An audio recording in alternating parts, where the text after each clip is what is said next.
Hey guys, there is a threat to sports card prices that I don't hear a lot of people talking about. Let's go ahead and dig into it.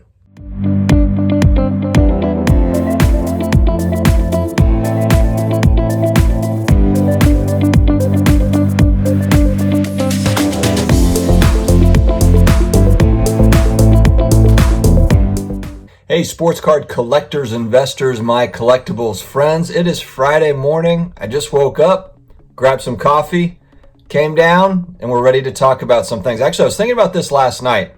This is a topic that I wanted to touch on, and I was just kind of, as I was going to sleep, I was thinking about it. I was like, you know what, I'm going to make a video on this in the morning. It's going to be a fairly quick video today. It's Friday, so we got to get into the weekend, so I'm not going to take up too much of your time, but I thought this was a good topic to end the week on. Before I do get into it though, please hit the subscribe button, the notification bell. We have more than 400 videos on the channel all about collectibles, personal finance, all the fun stuff that maybe your regular friends, family just don't want to hear about 24/7. That's our community here, guys, so thank you very much for joining.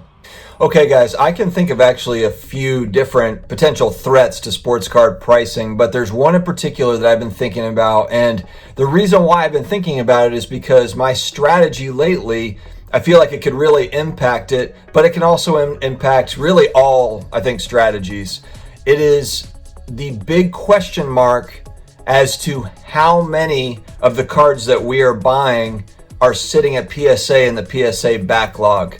So we're talking about graded sports cards here, and what I'm getting at is there's a supply and demand curve that exists within the hobby, within any sort of market. It's all about supply and it's all about the demand, and then price is dictated by those things. So we're looking at current pricing right now, and something might look like a great deal, but the problem is we don't have, I guess, in a normal market, in a normal sports card market, there would always be kind of an ebb and flow of cards getting graded, etc. But in the last year, with the backup to PSA, there's a big backlog there. They've said that it's as many as 1 million cards. 1 million cards that could be sitting in their backlog. So why does that concern me? Well, I don't know which cards are sitting there. Are they all ultra modern cards? Are they modern cards? I do believe that the majority, I don't know if it's the majority, but I think a good percentage are the ultra modern stuff, meaning stuff that's been printed, 2018 to now. If we're talking about basketball, it's all of the 2018 draft class, a lot of Lucas and Trays, etc., Zions and Jaws in 19.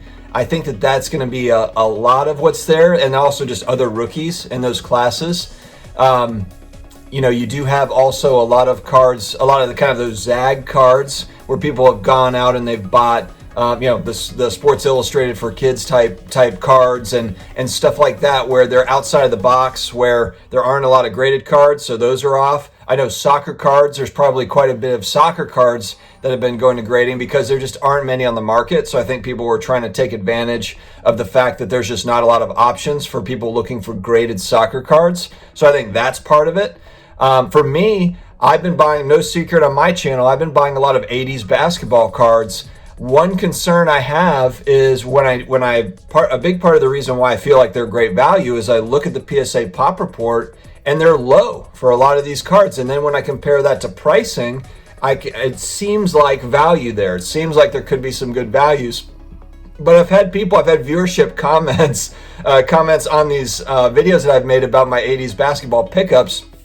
And they're like, oh yeah, I've got 100 of those cards at PSA right now, or I've got a couple hundred of those at PSA, talking about certain players that maybe I'm buying as well. And so it makes me think how many people have 100, 86 to 88 Fleer basketball cards sitting at PSA right now.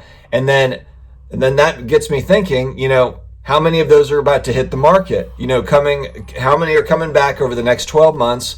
And how many are going to be available? And look, anytime you add more supply to the market, unless there's demand there to meet it at that price, which in most cases, it's going to have an inverse effect on the pricing. So, maybe there is demand. If you look at, people talk a lot about the Luka Doncic Prism rookie card. There's 15,000 PSA 10s. But there's a steady supply and demand that meets it there, to where they're selling at about anywhere from $1,500 to $1,800, over the last, 6 months. It's been fairly consistent. So there can be demand there to meet it. Certainly can be, but it's just a concern, because if I have a lot of the stuff, if a lot of supply comes in and there is more supply, it's kind of what happened with Project 2020. When you look at kind of where did that kind of start to slide, the slide happened. It really started happening when that Griffey Shore card came out, and there was 100,000 of those printed, and then it kind of started a downward trend that hasn't really changed since. So not that that's going to happen with these, but we just don't know what that looks like. It's the not knowing part. When I'm buying and selling cards or buying and selling anything, I'm really trying to figure out, what are the variables that I can control and what are the variables that I cannot control. And this is one of those variables that I can't control. It's the not knowing of, which cards are at PSA. And we talk about on the channel, if you don't know the exact supply of something and you're buying and selling it, then you're very vulnerable. It's a vulnerability because you just don't know what's coming to the market. So, and you don't know how that's going to affect pricing. Now, for the 80s basketball stuff, there's also probably collectors as well that just want to have certain cards graded. Maybe they're not all going to hit the market, but it's something to keep an eye on. I want to hear from you guys. What are your thoughts on this? Do you think that, well, first off, are you concerned about PSA backlog? Does that affect your buying and selling? Are you targeting certain sets, cards, players because of this potential threat? Or is it more of kind of like, it's just kind of part of the deal, I'm just rolling with it? I'd like to really kind of hear what you all think. If you're new here, this is a channel that is we're conversation starters here. I like to kind of open up and really get feedback from viewership so that I can learn, from you all as well as to what your feelings are. And look, maybe this isn't an issue. Tell me if you think that maybe that I'm off mark here. I'd like to hear that too, because I'd like to hear another argument against it. But guys, thank you very much for joining me here today. As I said, please subscribe. We do come out with almost daily videos, 5, 6, 7 videos a week. I did have Brad, the Comeback Card Investor, on my show for a live stream last night, which is really fun. I like catching up with him. He has a great YouTube channel as well, if you haven't been there, the Comeback Card Investor. So guys, have a great Friday. We're heading into the weekend. Stay close, stay together, stay healthy. We will talk to you later.